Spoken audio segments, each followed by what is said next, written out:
नमस्कार। ही तीन अंडी फोडून घेतली आहेत। ह्याच्यामध्ये 1 चमचा मिरची पावडर व चवीनुसार मीठ टाकलं आहे। आता हे आपण चांगले फेटून घेणार आहोत। हे फेटून घेऊन कढईमध्ये तेल गरम करायला ठेवले आहे। आता ही फेटून घेतलेली अंडी त्याच्यामध्ये टाकून घ्यायची आहेत। हे चांगलं फ्राय करून घ्यायचं।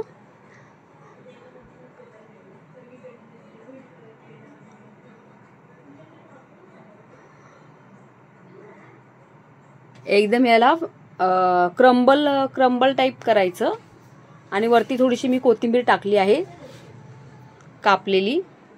असं थोडंसं फोडून घ्यायचं जसं फ्राइड राईस वरती असतात अंडी अशी। आणि आता मी कढईमध्ये थोडंसं तेल टाकलं आहे, त्यामध्ये जिरे टाकले आहे अर्धा चमचा आणि हा एक बारीक कापून घेतलेला कांदा टाकलाय। आता हा परतून झाला की नंतर आपण ह्याच्यामध्ये एक बारीक कापून घेतलेला टमाटा टाकून घेऊया।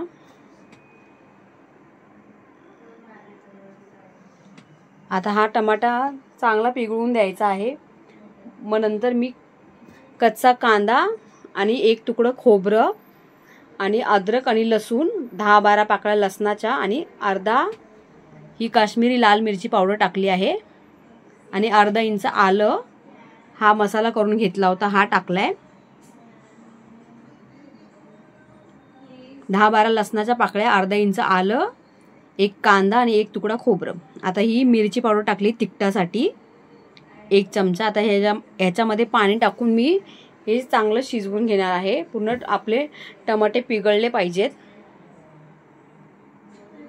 एकदम ग्रेव्ही पाणी टाइप नाही करायचे, एकदम जरा आपलं दाटसर ग्रेव्ही ठेवायची आहे।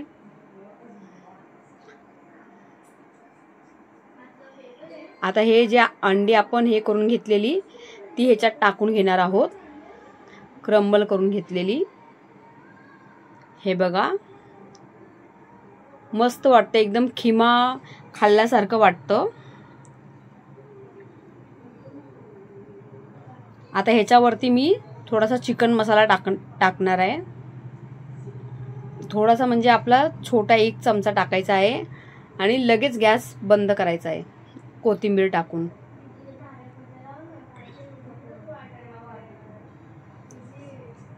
आता हे जसं तुम्हाला घट्ट पाहिजे त्यानुसार तुम्ही पाणी टाकू शकता आणि करू शकता, जसं वाढवू शकता। हे बघा आता उकळी, आता चवीनुसार मीठ टाकले बस। आणि आता गॅस बंद करायचा आहे। हे बघा सर्व केले, किती छान दिसते बघा। एकदम ना खिमा टाइप असं ना, एकदम मस्त। अंड्याचं कालवण खाऊन जर वैताग आला असेल तर ही रेसिपी तुम्ही ट्राय करू शकता। प्लीज माझ्या चॅनलला सबस्क्राईब करा, लाईक करा आणि शेअर करा। जर माझ्या रेसिपी आवडत असेल तर प्लीज माझ्या चॅनलला सबस्क्राईब करा। हे बघा किती छान दिसते ही डिश, एकदम असं एकदम खिमा पाव खाल्ल्यासारखी। धन्यवाद।